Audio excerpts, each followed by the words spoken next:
Amanda, police say those two youths are still on the loose right now. They're currently reviewing surveillance footage from another incident that may be related to this incident. Neighbors telling me they can't believe this happened in Glastonbury. I'm just afraid that someone will break in here at night and attack me. Gary Lawrence has lived on Talcott Road for several years now. He woke up to the news of his neighbor being the victim of a crime he never thought would take place in such a nice town like Glastonbury. His scariest thought, knowing the two youths have not been caught yet. The parents have to have better control of them. I don't think the parents watch their teens as much as we used to. They just let their teens run wild today. Police say just before 3 a.m., the homeowner told officers two people dressed in dark clothing approached her car in her driveway.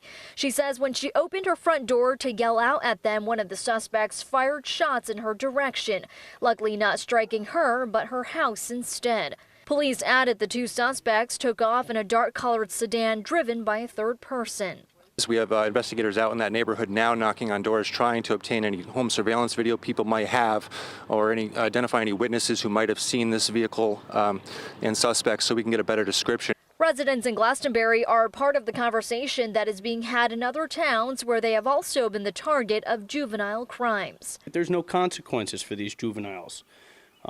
Juveniles get captured by the police who are doing their best to stop the violent crimes from occurring, and they're issued a summons or a ticket and turned over to a legal guardian that sometimes is not even capable of supervising that juvenile. The homeowner not wanting to go on camera, but Cavanna says he knows her personally and just spoke to her about the scary incident. I think it would be the same that my reaction or your reaction would be: total disbelief, stunned. And police say they have yet to identify the suspects, but they say if you have any information, you're urged to reach out to them immediately. I'm live in Glastonbury. Carmen Chow, Fox 61 News.